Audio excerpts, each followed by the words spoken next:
Bienvenue à tous sur notre chaîne. Aujourd'hui, nous vous dévoilons en avant-première le résumé captivant de l'épisode 226 de la saison 1 de Plus belle la vie, diffusé le mardi 3 décembre 2024 sur TF1.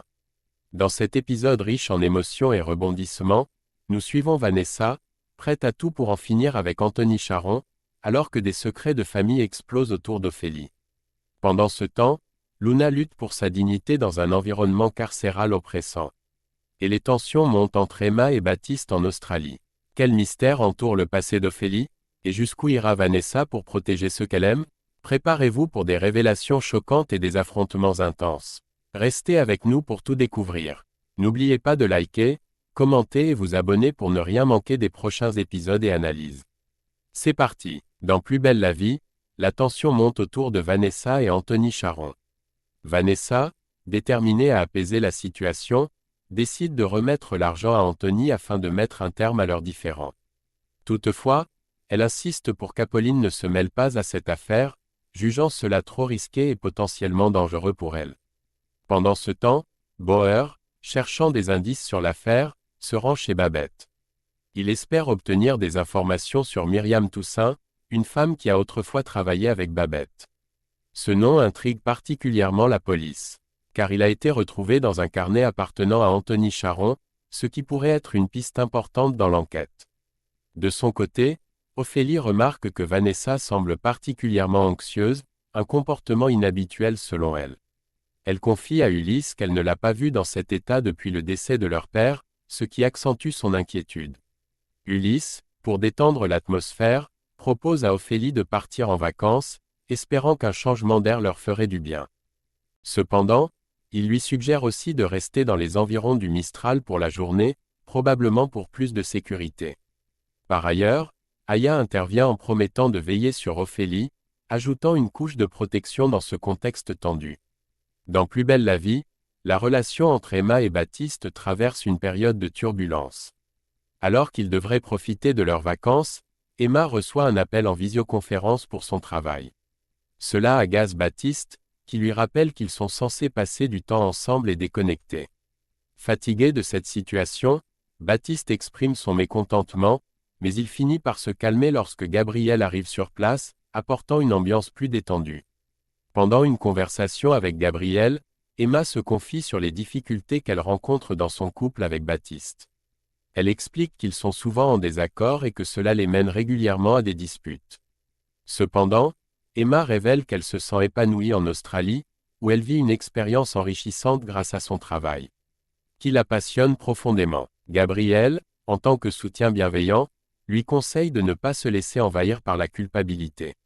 Il l'encourage à être fière de tout ce qu'elle a accompli, en lui rappelant qu'elle mérite de s'épanouir dans ce qu'elle aime.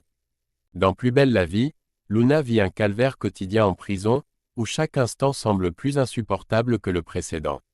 Pendant l'heure de la promenade, elle erre seule, évitant les regards des autres détenus qui ne lui adressent ni un mot ni un geste amical.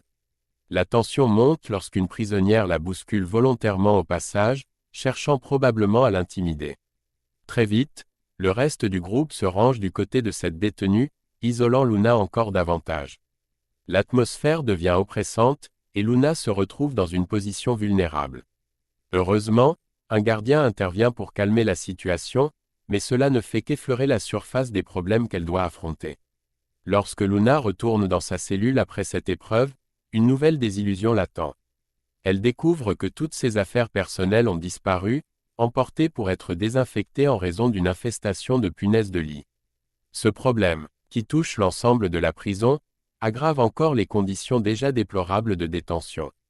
Déjà bouleversée, Luna apprend que sa co-détenue, Chloé, avec qui elle avait réussi à créer un semblant de lien humain, a été transférée dans une autre aile de la prison. Ce départ brutal la plonge dans un sentiment d'abandon et de solitude totale. Dépassée par ces humiliations et ces conditions de vie qu'elle juge inacceptables, Luna décide de réagir.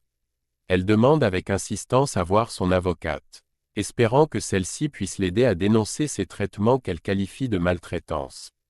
Luna exprime avec force son indignation face à la négligence et au manque d'humanité qu'elle subit quotidiennement. Cet enchaînement de mauvaises expériences ne fait que renforcer son sentiment d'injustice, tandis qu'elle lutte pour conserver sa dignité dans un environnement qui semble tout faire pour l'écraser. Dans Plus belle la vie, Thomas fait preuve de générosité envers Matisse, le fils de Baptiste et Emma. Il a acheté de nombreux cadeaux pour lui, espérant sans doute apporter un peu de joie au sein de la famille. Cependant, derrière cette façade de normalité, Baptiste traverse une crise intérieure. Il finit par avouer à Thomas qu'il ne se sent pas à l'aise en Australie. Le mal du pays le ronge, et il confie qu'il commence à penser que cette nouvelle vie à l'étranger n'est pas faite pour lui. Thomas, touché par la sincérité de Baptiste, l'écoute attentivement. Il comprend à quel point il est difficile pour Baptiste de s'ouvrir ainsi et lui promet de garder cette conversation pour lui. Il assure qu'il ne dira rien à Emma, permettant à Baptiste de s'exprimer sans crainte de créer des tensions supplémentaires dans son couple. Par ailleurs, l'enquête menée par Bauer autour de Myriam Toussaint prend une tournure intrigante. Myriam prétend avoir reçu un héritage, ce qui justifierait des mouvements financiers inhabituels. Cependant, après vérification, Bauer découvre que cette affirmation est fausse. Aucun héritage n'a été enregistré. En réalité, Myriam effectuait simplement des dépôts d'argent liquide, une pratique suspecte qui soulève davantage de questions sur ses activités et son rôle dans cette affaire. Dans Plus belle la vie, une découverte troublante émerge autour de Myriam Toussaint et de l'un de ses derniers cas médicaux. Kepler, une ancienne patiente de Myriam, est au cœur d'un scandale médical. Un couple a porté plainte contre Myriam pour négligence médicale, affirmant que leur bébé est décédé seulement quelques heures après sa naissance. Ce drame remonte au 17 décembre 2003, une date qui intrigue particulièrement, car elle correspond à la date de naissance d'Ophélie. Cette coïncidence suscite des questions sur un éventuel lien entre Ophélie et ce mystérieux événement tragique, laissant planer un voile de mystère sur son passé et sur le rôle que Myriam pourrait y avoir joué. Dans un autre volet de l'histoire, Anthony Charon semble avoir été écarté du jeu, mais pas avant d'avoir laissé des traces importantes. Vanessa Kepler, désespérée de se débarrasser de lui, décide de passer à l'action de manière radicale. Elle fait appel à des hommes de main pour mettre un terme définitif à leur conflit. Vanessa confronte Anthony en lui reprochant de ne pas avoir accepté l'argent qu'elle lui avait proposé la veille, une décision qui a scellé son sort. Les hommes engagés par Vanessa droguent Anthony pour le neutraliser. Ensuite, ils l'enferment dans un container destiné à être expédié vers le Mozambique, une manière brutale de s'assurer qu'il ne revienne jamais troubler ses plans. Vanessa, dans un acte symbolique et définitif, brûle une lettre qu'Anthony avait laissée, affirmant qu'elle ne veut plus jamais entendre parler de lui. Malgré tout, Anthony semble avoir atteint son objectif avant sa disparition, il a réussi à révéler une vérité importante, dont les répercussions restent à découvrir. Son élimination brutale et l'éclatement de cette vérité promettent de bouleverser encore davantage les intrigues en cours. Dans Plus belle la vie, les tensions continuent de monter entre les personnages, avec des intrigues mêlant conflits familiaux et lutte de pouvoir.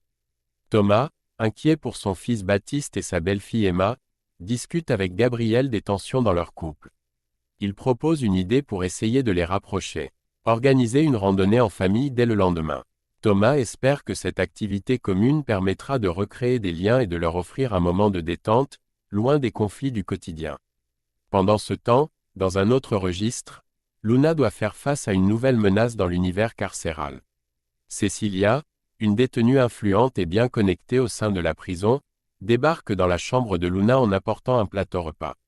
Ce geste en apparence anodin masque des intentions bien plus sombres. Cecilia est connue pour son réseau et son influence dans l'établissement, ce qui lui permet de contrôler et d'intimider les autres détenus à sa guise. Face à cette intrusion, Luna ne se laisse pas impressionner. Avec détermination, elle met en garde Cecilia, lui faisant comprendre qu'elle n'est pas prête à se soumettre ni à se laisser écraser. Ce face-à-face tendu marque le début d'un bras de fer entre les deux femmes, où Luna devra une fois de plus faire preuve de courage pour protéger sa dignité et sa place dans un environnement où la loi du plus fort règne. Dans Plus belle la vie, Ophélie voit sa vie bouleversée par une lettre inattendue d'Anthony Charon, une lettre qui contient des révélations choquantes. Dans ce courrier, Anthony lui confie une vérité troublante, elle n'est pas une Kepler, comme elle l'a toujours cru. Il lui révèle son véritable nom, Colombine.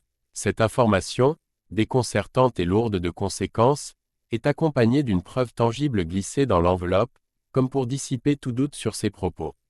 Anthony ajoute une phrase inquiétante à la fin de sa lettre, « Si tu lis ces mots, c'est qu'il m'est arrivé quelque chose ».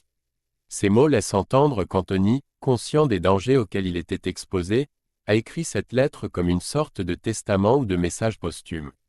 Ophélie, déstabilisée et prise par une panique grandissante, ne peut contenir ses émotions. Cherchant des réponses, elle confronte Vanessa, en présence d'Ulysse, son frère. Sa question résonne comme un cri de détresse. C'est qui Colombine? Cette interrogation laisse Vanessa et Ulysse sans voix, ouvrant une nouvelle brèche dans le mystère qui entoure leur famille et leurs secrets. Point. Le ton dramatique et la tension émotionnelle montent d'un cran, alors qu'Ophélie tente de comprendre l'impact de cette révélation sur son identité et son passé. L'incertitude et le silence autour de cette affaire promettent de provoquer des bouleversements majeurs dans les relations entre les personnages. Et voilà, c'est tout pour aujourd'hui. Cet épisode 226 de Plus belle la vie nous a tenus en haleine avec ses révélations, ses tensions et ses intrigues captivantes. Que pensez-vous des décisions de Vanessa face à Anthony, et cette lettre mystérieuse adressée à Ophélie? Va-t-elle bouleverser toute l'histoire? Dites-le nous en commentaire, on adore lire vos théories et vos avis. Si cette vidéo vous a plu, pensez à laisser un pouce bleu, à vous abonner à la chaîne et à activer la cloche pour être sûr de ne rien manquer des prochains résumés et analyses. Merci de nous avoir suivis, prenez soin de vous, et on se retrouve très vite pour un nouveau débrief de Plus belle la vie. À bientôt.